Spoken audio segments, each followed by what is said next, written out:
Good afternoon po sa inyo lahat. We are the Group 7 and we are going to report the Tasaday and Mansaka tribe. The Tasaday, cave-dwelling food-gatherers of South Cotabato, Mindanao. Small group of people living in the highland rainforest of Mindanao. In the Philippines, before their existence, was first reported by anthropological investigator in 1971. The Tasaday, numbering about 25 individuals, apparently had been living in a virtually isolated, primitive, and correctly labeled Stone Age existence until they were discovered by nearby settled tribes in 1966. The discovery of Tasaday was hailed as one of the most intriguing anthropological finds in the country and received broad international media of coverage. Ang Tasaday daw ay isang maliit na pangkat ng mga tao na naninirahan sa kagubatan ng Mindanao. Bago ang kanilang pag-iiral ay unang naiulat ng mga investigator ng anthropological noong 1971. Ang Tasaday daw ay may bilang na 25 na individual na nakatira sa isang halos nakahiwalay ng sinaunang panahon ang bato hanggang sa nanirahan na sila sa tribo noong 1966. Ang pagtuklas daw ng Tasaday ay pinarangalan ng bilang isa sa nakaintriga ng mga nahanap ng anthropological ng siglo at nakatanggap ng malawak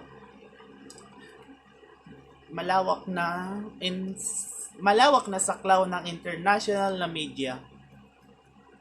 Yun lamang po. Geography of Tasaday are a Philippine indigenous people of the Lake Cebu area in Mindanao. They are considered to belong to Lumad group along with the other indigenous group on the island. They live in caves, use stone axe, wear tiny leaf strings, and eat only wild food that they found in their forests, wood roots, wild bananas, grubs, berries, and crabs, and frogs fish by hand from small streams. Everything is modernized. The Tasaday are still in primitive living and only have Stone Age technologies. Because of they completed isolated from the rest of Philippine society, distinct from the neighboring tribes, and linguists believe it probably split from by adjacent Manobo language 200 years ago. They were dressed only loincloth and skirt made of orchids leaves, used only crude stone tools and wooden implements, and no weapon for hunting war. Ayon dito, sila ay naninirahan sa kuweba na ginagamit ng mga palakol na bato, nagsusot ng maliit na dahon na G-strings at kumakain lamang na mga ligaw na pagkain na natatagpuan nila sa kanilang mga kagubatan, gaya ng saging, grubs, berry at alimango at palaka na pangisda mula sa maliit na sapa. Nagpibihis lamang sila ng mga loincloth at palda na gawa sa dahon ng orchids. Ginagamit lamang ang mga kagamitang krudo at mga kagamitan sa kahoy at walang mga armas para sa pangangaso o giyera. So, worldview. The area that the Tasaday are claiming covers 4,438 hectares or 11,000 acres, substantially less than the territory the government had proclaimed as the original reserve. Interestingly, this explains the lands or yung territories na meron yung Tasaday. itong 4,438 hectares na mga Tasaday ay napakalinaw na nagkasya or magkasya sa kanilang natural na mga hangganan ng tubig sanluran or yung tinatawag na watershed boundaries that demonstrating their sophistication of traditional territorial system. Next is, the land that the Tasaday feel is absolutely necessary for their survival. The Tasaday are willing to share the adjacent lands with neighboring communities.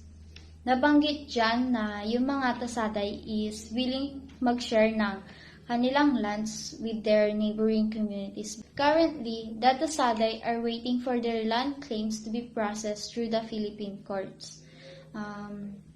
And aside sa naghihintay sila na yung land nila is ma-claim siya mismo sa Philippine courts, ang last step na gusto rin nilang mangyari is ma-publicize at ma-post yung mga natukoy na teritoryo na meron yung mga Tasaday upang matiyak na igagalang yung karapatan na meron sila. And ang layunin din nito is para maiwasan yung paglipat ng mga ibang pangkat sa lugar nila. Next is that Tasaday view themselves as stewards of the land and value the healthy state of their rainforest home as an integral part of their identity.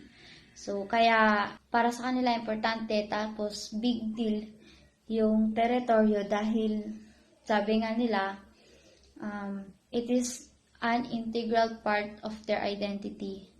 Or sa Tagalog, malaking bahagi ito ng pagkakakilanlan sa kanila, sa pagkatao ng mga Tasaday.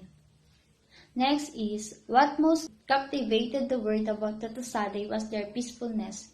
It was said they knew no words for enemy or conflict. Dahil mas pinili nilang manahimik, pinili nila yung kapayapaan, ganyan. Nakuha nila yung buong mundo, na-captured nila yung attention ng buong mundo na, ganito pala yung mga Tasaday, ganyan. Na mas, yung ibang tao nakikurious pa lalo sa pagkatao ng mga Tasaday. Next is, their dead were left in the forest under a layer of leaves, yet no bones, composed, or the like were found. Nakakatuwa kasi kahit na sa cave or kuweba sila nakatira, ayon sa research, walang kalat or basura na nakita doon sa kanila. And hindi lang walang basura or wala ring indikasyon ng basura ng tao doon. At masaya kasi they observing cleanliness. Next slide is, Elizalde claimed that among the 24 remaining Tasaday, there was no wife-sharing, adultery, or divorce. Yon, sinabi ni Elizalde na sa 24 na tao na nandoon sa lugar na yon, napansin ni Elizalde na walang nag-share ng asawa, ganyan, walang adultery, and wala ring divorce. And masaya kasi they respect each other. They keep their oaths and vows to each other. And binavalue talaga nila yun. Kaya walang nangyayaring wife sharing, adultery, and divorce.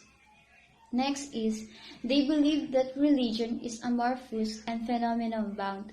References are often made to an overall owner of natural resources that the people exploit and to whom some returns are periodically made. Or there might be a super entity who is beyond all mundane things. There are spirits and supernatural forces in the world about them that affect their lives unless these are propitiated. For them daw, sa Tasaday tribe, ang relihiyon ay walang katiyakan and hindi siya pangkaraniwang bagay para sa mga Tasaday. And wala tayong magagawa. All we can do is respect yung paniniwala na meron sila para maiwasan yung conflict. And we are given an agency naman kasi. So, kung yung pinapaniwala nila, edi doon sila. Wag natin silang pilitin na maniwala sa ganito, ganyan. Next is, Animals sacrificed during rituals are utilized in the meat distribution within the community since this is shared equally among the members. So, yung ano dito is, thus, the principal ritual animal is the pig or yung baboy. Basic requirement for a unit to be considered a social member of the community. While yung taro naman is the principal crop, it is also the ritual cultigen and it systematically binds the various households together in terms of cultivation. So, meron ako nakitang search and sinasabi nga na it is a necessity for a unit to be viewed as a social individual from the local area. Yung punong ritual na hayop which is yung baboy. While yung taro naman daw is dumadami sa pamamagitan ng pinagputulan. However, dahil ang taro ay nakukuha araw-araw upang punan ang pang-araw-araw na paggamit lamang, ang hindi sapat na pinagputulan naman ng taro ay maaaring maipon upang makatanim ng sapat na bukid. Ang iba't ibang mga individual naman na mula sa lokal na lugar ay nag-aambag ng mga pinagputulan na may layunin na maaaring maisagawa ang isang patlang sa taro. Sa ganitong paraan, makikibahagi sa gastos sa kapital. While yung mga nakakatanda naman doon sa lokal na lugar na yun, na dinamiko sa pasadyang pagsasanay ay nagtatrabaho rin bilang bunch or bungkos from local area choices and initiative projects.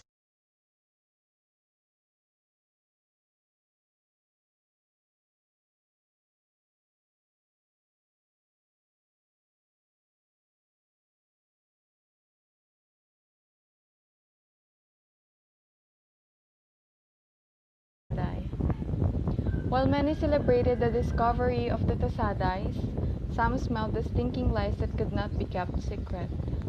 Critics of the administration accused Elizalde and Marcos of using the innocent tribe to cover up human rights violations, abuse of power and corruption during the dark period in Philippine history. The Tasadays were used to perfume the regime around the time of martial law. Aside from concealing national issues, the two men were accused of land grabbing. In the 1970s, Marcos fabricated tales of the Tasaday, supposedly a Stone Age tribe living in Mindanao.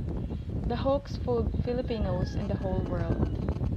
So yung issue dito is widely known not only in the Philippines but globally. It is about the Tasaday's authenticity as being a Stone Age people.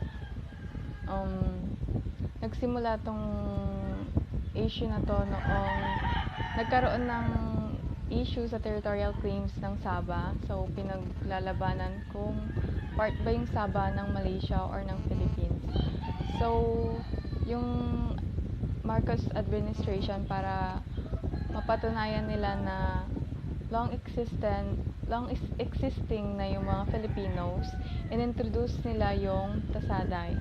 So, specifically si Manuel Elizalde Jr., siya yung nag-introduce sa Tasaday as primitive group. So, nakatira daw sila sa mga kuweba, uncivilized sila. So, yung mga damit nila hindi pa ganito sa suot natin. So, hindi pa sila nagsusuot ng mga casual clothes.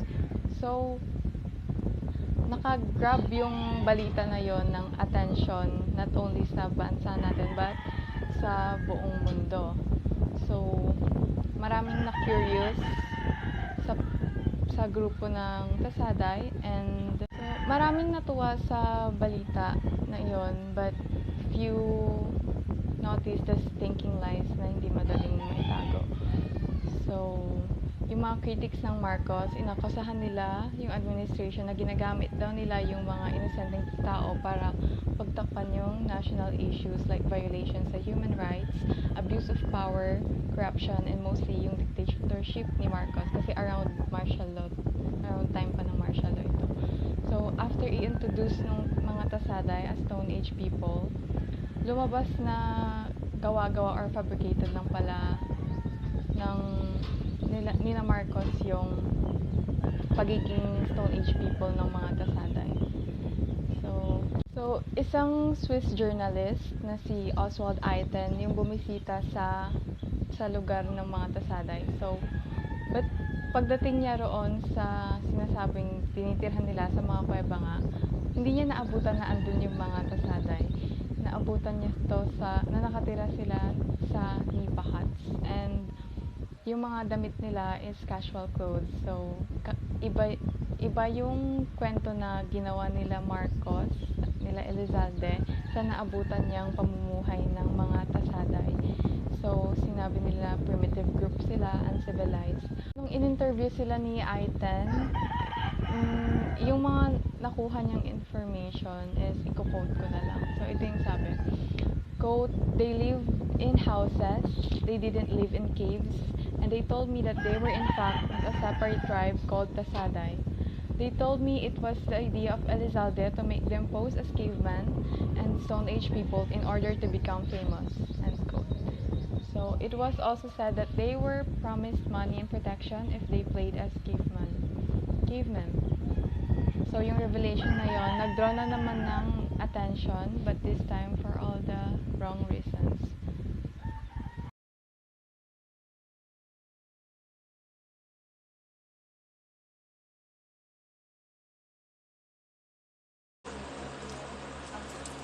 The Mansaka is an ethnic group found in the southern part of Philippines, particularly in the province of Davao del Norte in Compostela Valley. According to Datu Unlos, the Mansaka, Mandaya, and Kalagan or Kagan tribes used to be a single tribe. However, they become divided. Some went up to the mountains, Mansaka, some to the upper portion of river of Mansaka, and some stayed in the seashore of river side, Kalagan. Half of the group followed by Muslim faith, while the other half retained their tradition faith. According to Datu Unlos, the first generation of Mansaka was not open new development. They want to protect their culture and tradition, and going up to the mountain was their way to protecting and to the community. Today, although many Mansaka are Christian, they also still embrace many of the traditions and belief passed down today. Over time, ngayon kahit hindi maraming Mansaka ang mga Kristiyano, tinatanggap din nila na tradisyon at paniniwala nila sa isa't isa sa kanilang paglipas ng panahon. Thank you. Geography of Mansaka, an ethnic group found in the province of Davao del Norte and Compostela Valley, particularly in the cities of Davao and Tagum and other municipalities of the said province in Pantukan, Marco, and Mabini. Men are tasked with tilling the land and other farm-related jobs. They do not farm on the same land, and to prevent future soil erosion. Women, on the other hand, are tasked to produce clothing and waves mats. They also help in farming from during planting, weeding, and harvesting time. It is performed by land. Rituals are done during planting and harvesting season. This activity is done by magbabaya to give them bountiful harvest and to drive away bad spirits to peace that will damage their plants and or farms. They also perform rituals to heal sick member of the community. Piyawag sawitan. First meal from their farms produce. They gather in this event and bring food and wines as their contribution. Besides farming, they also go to hunting wild pigs, deer, birds, and other animals caught are divided or shared among the community members. Manatikadong, the elders. Bangis tribal warrior. The most conflict revolves among the members of the community. When a woman who is about to be married elopes or taken away by another man, it will result to a tribal war, especially when this is not resolved immediately by tribal leader. The man who was taken away, the woman is ordered to pay all the expenses incurred for the wedding, among other penalties. The word view. Sa slide, makikita natin is yung creation and definition ng iba't ibang mga nakalagay dyan.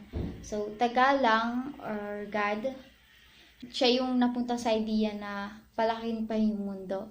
And Oribig or yung bird, ibon, ordered to fly to the farthest corner of the universe to gather some soil.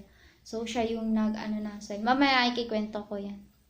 So, needed soil, it is became the present word. Ito yung plants, animals, mountains, plains, rivers, and oceans emerge. Kasili wood, it is made the first man out of it.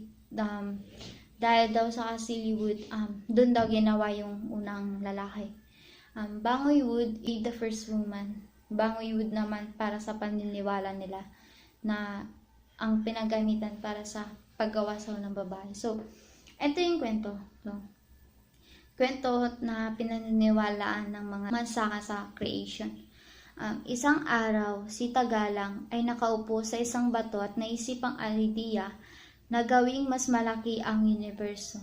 Tinawag niya ang kanyang ibon na nagngangalang Oribig at inutusan siyang lumipad sa pinakamalayong sulok ng universe upang makalikom ng ilang lupa.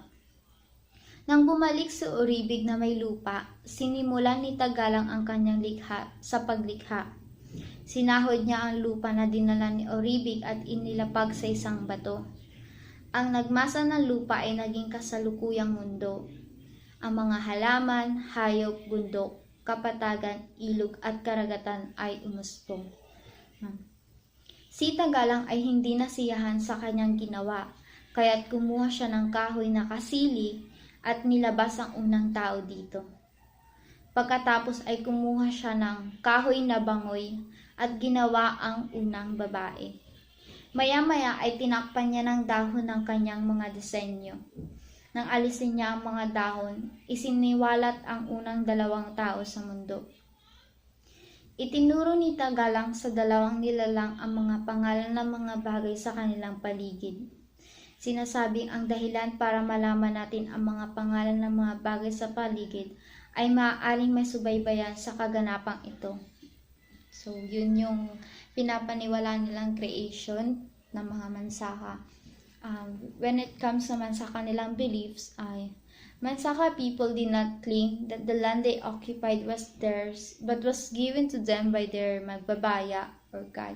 They refer to their God as magbabaya or magbubuod in the Cebuano dialect. So parang dun din sa unang discussion ko sa worldview ng Tasaday, when it comes sa land, hindi din nila iniisip na sa kanila yun, but they believe it was given to them by their God. Next is they believe also in anitos, which is yung spirits, and their bailan or priests usually led them in worshiping. Yun nga, na-explain dyan na pag nag-worship sila is, ang naglilid sa kanila is yung bailan or priest nila. And also, they offer food, wine, and betel nut, areca leaves, and lime or mama to appease the evil spirits. So, ayan yung mga bagay, pagkain na ina-offer nila kapag pinapalis nila yung evil spirits. They believe that human ailments are caused by displeased super beings. So, naniniwala sila rin na yung mga karamdaman natin is cause siya ng displeased, hindi nasisiyahang spirit. Yan. Next is, their households usually have the manaog, a wooden carving that serves as their idol or guardian angel, which would protect them from harm. So, naniniwala sila na yung manaog or yung wooden carving, ayan, nandyan. Nag-provide ako ng picture. And ayan yung itsura ng manaog ng Mansaka. So, yun. Naniniwala sila na kapag meron silang manaog sa kanilang bahay, it serves as their idol or guardian angel na inilalayo sila sa kapamahakan. And they also have the trait of giving as long as there is still something to give. Good thing is, yung mga Mansaka is, sila, mababait naman sila. Hindi sila yung madamot na type na kapag meron hindi magbibigay. Sila yung taong nagbibigay as long as meron silang may bibigay talaga. Yan. They also regard the earth or yung banwa para sa nila as the nourishing mother since it provides their day-to-day needs. They also have the trait of offering food and drinks to their visitors, and this hospitality shall be respected. So, para sa kanila, yung earth is mother kasi it provides their needs. Mother earth. Ganun. And good thing din is they keep, di ba kanina nagbibigay sila as long as meron silang may bibigay. And kapag may visitors naman is parang traditional na rin nila na mag-offer sila ng food and drinks. Next is they consider the name given to a child as sacred since their elders give this. Maybe yung iba, lang sa kanila yung pagbibigay ng pangalan sa baby. Pero para sa kanila is sagrado siya. Binavalue nila na magbibigay sila ng pangalan sa isang bata is siya, pinapahalagan talaga nila. Next is, it was believed that the ideal date to cut is on the 7th day after full moon because lumber or bamboo cut this day will not easily rot or be attacked by borers. Naniniwala sila na kapag magkakat sila ng bamboo or lumber, pinipili nila yung 7th day or nakagawian na talaga nilang mag-cut sa 7th day. Kasi pag sa 7th day nila ginawa yun, it will not easily rot and hindi siya ma-attack ng mga borers. Next is, before planting and during harvest of upland rice, feasts called sawit, meaning to share, are held with the butchered pig, Bshm-E, a native wine from sugar cane, and cooked newly harvested rice. A ritual is also done before planting to ask for bountiful harvest. So, bago sila magtanim, and bago sila mag-harvest, may ritual silang ginagawa. And yung ritual na yun is they ask for guidance, na para sa pag-harvest nila is maging masagana or bountiful siya. Next is, nobody must say something against the spirits or busaw, or else something will happen to him, her, or to any member of the family.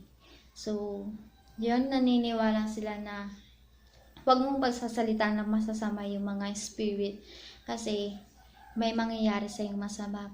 So, kung ayaw mong may mangyaring masama sa iyo, wag mong pagsabihan ng masasama yung mga spirit. Next is, a house must be abandoned when a member of the family dies in it because they believe that evil spirits had cursed it. So, tradition na din ng mga Mansaka na pag may namatay doon, kailangan lilipat na sila sa ibang bahay. Lilipat na sila at iiwan na nila yung bahay na yun kapag may namatay. Kasi may masamang spirit na nandun na nag-curse na. And Also, children are not allowed to be around during conversation with elders or visitors. Respect is highly regarded to elders. So, yung mga mansaka din is maano sa kanila, yung malaking bagay din sa kanila yung salitang respeto. Kaya, hindi nila inaalaw or hindi talaga allowed naman kasi talaga na makinig tayo sa conversation ng mga matatanda. It is what we call privacy. Next is decision or judgment on cases, conflicts, and offenses handled by the mangkatadungs or matikadungs is inviolable. So, pag yung decision or judgment ng isang mangkatadungs or matikadungs, pag sila na yung nag-judge, hindi mo na siya mababago. Parang wala na makakapagbabago nun. The decision is final. Parang as long as yung mangkatadungs or matikadungs yung ng judgment. Next is yung healing ritual nila. The traditional healer or bayan was locally known as the most powerful and effective means of healing ailments that were believed to be caused by some displeased evil spirits or supernatural beings. Before the healing process is to be initiated, the bayan will determine first whether such ailment can be cured or not. So, meron dito, nag-list ako kung paano nila ginagawa yung ritual nila. And ito siya. Nagupit nila yung ulo ng manok. I mean, hindi man sa cat. They cut the head of the manok. And pag pinugutan na nila and naituro yung ulo niya sa may silangan, ibig sabihin, yung taong yun is maaari pang gumaling. Pero kapag yung ulo naman ng manok is naturo siya sa kanduran, yung pasyente is parang malabo siyang makasurvive ganyan or hindi siguradong mai-survive siya. So next is their courtship and marriage. Marriage is arranged by the parents of the bride and groom. Mansaka maiden usually marries when she reaches 15. The parents of the girl sets the amount of dowry for their daughter. The dowry is in terms of alangs or slaves, agongs, and patakiya, a container of betel nut chew. The wedding ceremony consists of an exchange of rice between the parties. The man takes rice in his hand and feeds his bride and vice versa. It is followed by a religious rite to ensure the happy future of the couple. An elder and a tribal leader officiates the wedding ceremony and sit with them at the table. So, meron din ako dito kung paano nila sinasagawa yung marriage doon. So, ganito pa siya. Nakikita sila sa bahay ng nobya at mayroong isa o dalawa na araw ng pagdiriwang. So, isa or maybe 2 days yung pagdiriwang nila. And ang sino mang nakakatanda ay maaaring gampanan ng seremonya ng kasal, bagaman kadalasan ito ay ang bagani o ang matikadung na nangangasiwa. So, kung sa atin, kung i-compare mo ang ng marriage sa atin, nagkakandak is yung mga pare, ganyan. Sa kanila naman is yung nakakatanda or bagani sa kanila. So, nabanggit sa slides na Mansaka maiden usually marries when she reaches 15. And dito sinabi na karaniwang ikakasal ang dalaga ng Mansaka kapag umabot siya na edad na 13 hanggang 15. O kung nakaranas na siya ng regla. Kung naregla na siya, pwede na siyang ikasal. Ganun. Ang agwat ng edad sa pagitan ng mga inilaan ng mag-asawa ay hindi mahalaga, ngunit mas mahalaga raw para doon sa kanila is yung virginity. Hindi big deal sa kanila kung ilang taon yung agwat nila. What matters most is yung virginity.